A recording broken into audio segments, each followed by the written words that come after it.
Praise the Lord मेरा भाई बहनों। आज मैं फ़र्ज़ी का ख़मीर के बारे में के विरुद्ध जो यीशु हमको चेतावनी देता था उसके बारे में मैं बात करूँगी, और वो है लूक 12 1 से 12 तक भी पढ़ेंगे। इतने में हजारों की भीड़ इकट्ठा हो गई थी और उन लोग एक दूसरे के ऊपर कुचल रहे थे, और यीशु ने अपना शीश को सिखाने बोलने लगा कि तुम चतुर रहना या चौकस रहना। एक खमीर फ़ारसी के खमीर के बदले में वो बोलता है तुम चतुर रहना, क्योंकि वो फ़ारसी जो है उन लोग ढोंगी है, और कुछ भी छिपा नहीं जाएगा जो जिसे प्रकट नहीं किया जाएगा, या जो गुप्त है उसको अनुभूत न होगा। जो गुप्त है सबको दिखाई देगा, मालूम पड़ेगा क्या करते हैं उन लोग। तुम जो अंधेरे में अ, अ, स- बोला है, या हाँ बोला है, उसको उजियाला में या तो दिन में अ, तुमको सुनाई देगा।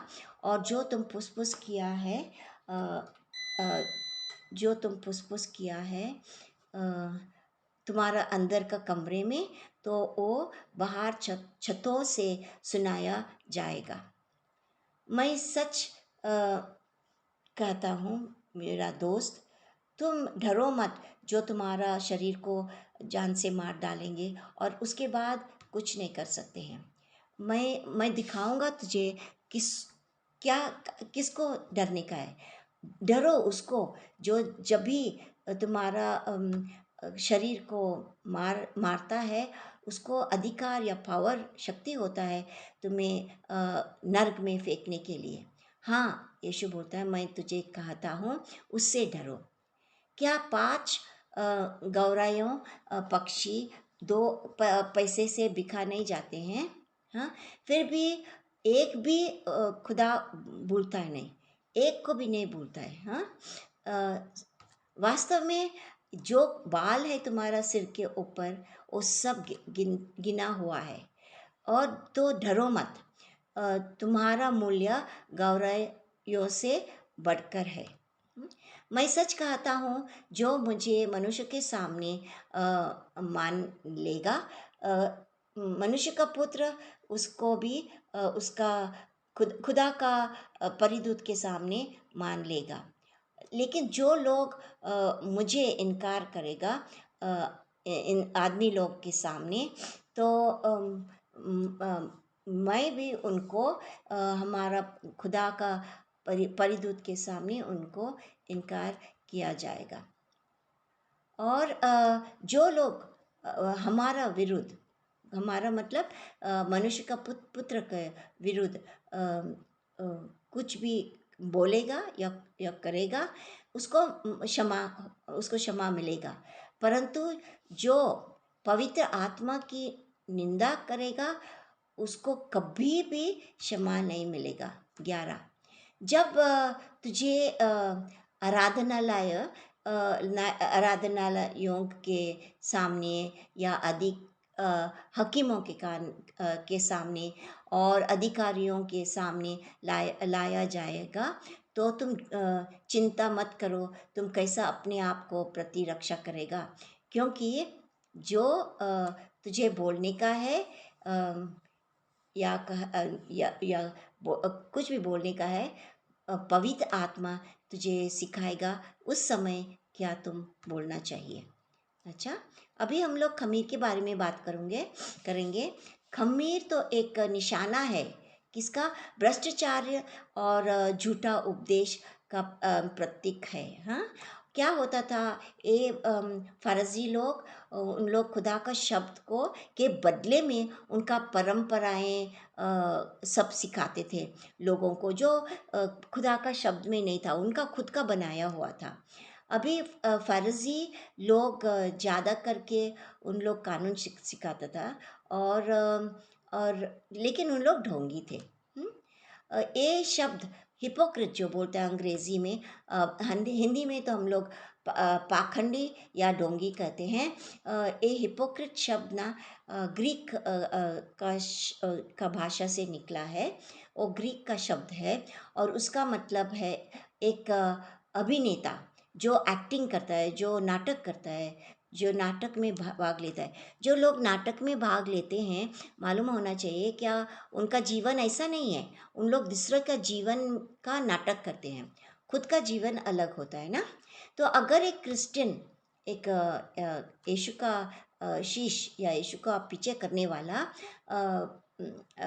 पाखंडी या ढोंगी होता है, वो दूसरों को दिखाता है क्या मैं सच्ची बहुत पवित्र है, तो वो सचमुच ढोंगी है। समझो थोड़ा ही खमीर अगर आटा में डालेगा, जो बूंदा है आटा उसमें डालेगा, बहुत सारा आटा में थोड़ा ही, हाँ, क्या होता है उसको फूल जाता है, आटा फूल जाता है।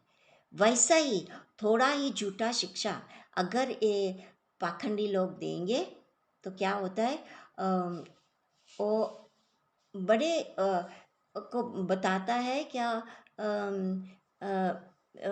बड़े लोगों को और सब लोगों को बताता है क्या ये हमारा शब्द सच है और खुदा का शब्द वैसा नहीं बोलते हैं, लेकिन जैसा उन लोग सिखाते हैं लोग वो सब सीखते हैं और उसका जो बेड़ है उन लोग सब गलत रास्ते में जाते हैं। उन लोग का परंपरा सीखते हैं और वैसा ही जीते हैं और वैसा उसका जीवन ऐसा जीने से उन लोग नर्क में जाएंगे। यीशु ने उनको चेतावनी दी थी, हाँ, उस समय क्योंकि उन लोग बहुत लोग ना लोगों को खुश करने के लिए उन लोग कुछ भी बोलेंगे, जो सच है वो झूठ बोलेंगे, झूठ है वो सच बोलेंगे लोगों को खुश करने के लिए। या तो कुछ तकलीफ होएगा ना ये फ़ारसी के साथ, तो उनको पसंद करने के लिए उन लोग कुछ भी उन लोग को चाहिए वो सुनने के लिए वो ही सुनाई देंगे। हाँ, हम लोग ये पाखंड या डोंगी को अपने जीवन से कैसा दूर रख सकते हैं। यीशु ने पाखंड की तुलना खमीर से की है। कभी कभी ना ये यहूदी लोग उन लोग ये खमीर को बुराई से जोड़ देते हैं, मतलब उनको मालूम था खमीर दुष्ट है या तो बुराई है। बाइबल में वो बताया है बहुत टाइम खमीर के बारे में। मालूम है जब भी उनका त्यौहार आता था उन लोग क्या करते थे, उन लोग त्यौहार के साथ पहले उन लोग सब ये खमीर घर से निकालते थे। उनको उनका ऐसा करने का आज्ञा दिया था। हाँ, और क्या होता है खमीर के तरह पाखंड बहुत छोटे से शुरू होते हैं और जल्दी से उनका चुपचाप से उन लोग बढ़ता है। कैसा बढ़ते हैं उन लोग, बुराई से बढ़ते हैं और पूरा शरीर को उन लोग बुरा आत्मा उनके अंदर आता है और उनका पूरा आत्मा बिगड़ जाता है। अभी पाखंड क्या करता है, गौरव को अभी तुलना क्या है, पाखंड गौरव को वो ही करता है जो खमीर रोटी का आटा को करता है। मतलब पाखंड अपना खुद का गर्व है ना उसको फुगाता है। वैसा ही खमीर थोड़ा ही खमीर डालेगा तो रोटी का आटा को वो जल्दी से जल्दी फुगा देता है। और फिर क्या होता है, वो फूक जाता है, इंसान फूक जाता है और फिर गर्व उसका पूरा चरित्र को लेता है अपना कब्जा में और तेजी से वो आदमी इंसान बिगड़ जाता है। हाँ, पाखंड का कारण क्या है, 4 से 7 वाक्य में यीशु ने दिखाया है कि मनुष्य डरता है और डर के बारे में 5 दफ़े यीशु ने कहा है। मनुष्य का डर क्या है, जब भी हम लोग मनुष्य का डर है ना, काय के लिए है डर, हम लोग को लगता है उनको उनका प्रभावित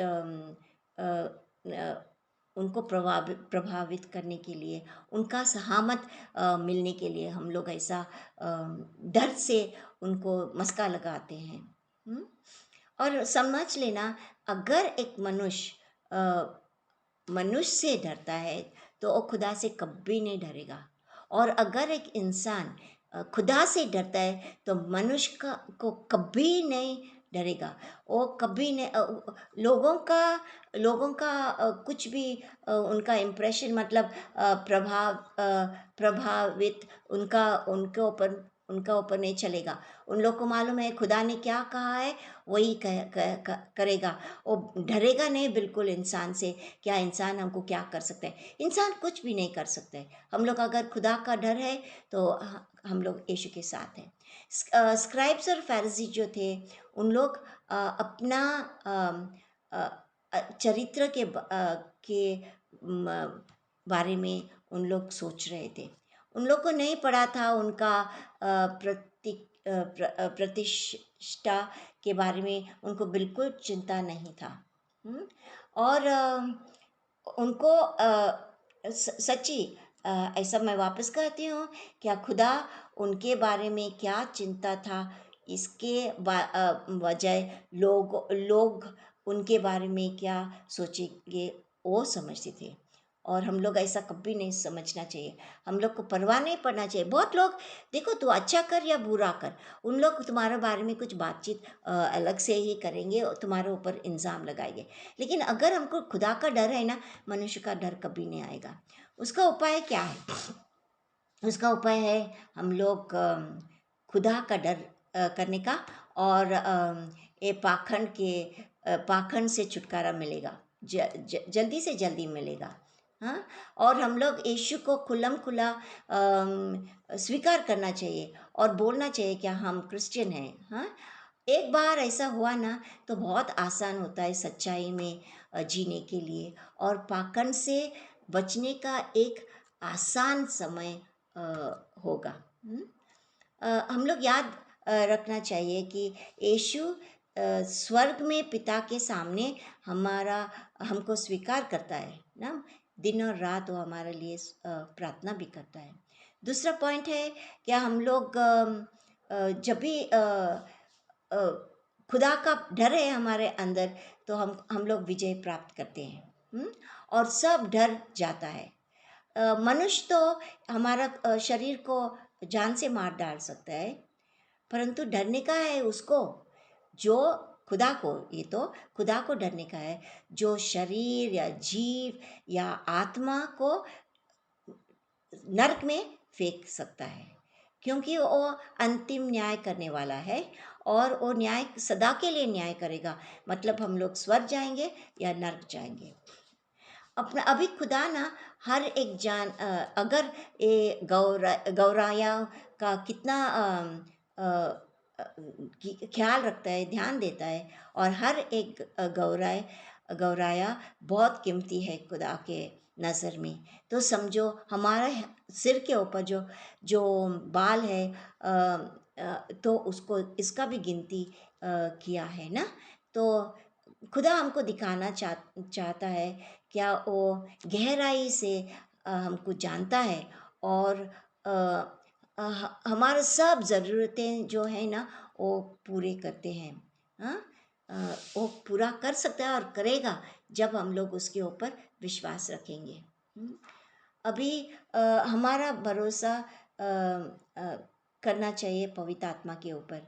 यीशु ने हमसे कहा है क्या, वो जो अक्षम्य अक्षम्य अक्षम्य पाप जो है वो पवित्र आत्मा के ओर है, पवित्र आत्मा के विरुद्ध है ना। क्यों वो क्षमा नहीं कर सकते? अक्षम्य पाप क्षमा नहीं करेगा, क्योंकि ये तो बहुत असंभव है। काय के लिए ना, अगर एक मनुष्य वो समझता है क्या, उसको वो पाप करते करते उसको मालूम भी नहीं पड़ता है क्या वो पाप करता है। उसको मालूम नहीं है खुदा का अच्छाई क्या है, और खुदा का अच्छाई उसको अपील भी नहीं करता है। अपील मतलब उसको अच्छा भी नहीं लगता है, और ऐसा इंसान कभी भी पश्चाताप नहीं करेगा। खुदा ने उसको बाहर नहीं फेंका है, लेकिन उसने अपने आप को बाहर फेंका है। खुदा ने एक दफ़े एक मनुष्य ये पाप करता है, ऐसा कौन सा अक्षम्य पाप करता है, मतलब जो खुदा क्षमा नहीं कर सकता है वो पाप करेगा, तो समझ लेना क्या ऐसा इंसान मर चुका है। हाँ, पाप का चिंता उसको नहीं है, और कौन सा भी पाप का चिंता उसको नहीं है। आज तो वो पाप जो अक्षम्य है, वो कौन सा पाप है मालूम है? अंतिम में जो लोग यीशु मसीह की इनकार करते हैं, उसका वो है पवित्र आत्मा के विरुद्ध, क्योंकि यीशु सब कुछ करता था पवित्र आत्मा का शक्ति से ना। तो खुदा बोला, जॉन 3:18 और 36 में कहा है कि अगर यीशु को मान नहीं लेता है, उनको कंडेम किया है। नहीं, यीशु हमको कहता है क्या, अगर हम लोग उसको मान लेगा तो वो भी हमको मान लेगा उसका खुदा का परिदूत के सामने, और अगर हम लोग इनकार करेगा यीशु को, तो यीशु भी हम लोगों को इनकार करेगा पवित्र आत्मा के सामने। अच्छा, अभी जब कोई व्यक्ति अपने आत्मा से अंधा है, आत्मिक अंधा है, और उसका हृदय की कठोरता की स्थिति में होते हैं, तो अच्छाई, जब भी कुछ अच्छा है या अच्छाई बुरा बन जाता है, और कुछ भी बुरा है उनके लिए अच्छा बन जाता है। तो हम लोग पश्चाताप करने का चाहिए, लेकिन ऐसे लोगों को पश्चाताप करने के लिए बिल्कुल असंभव है।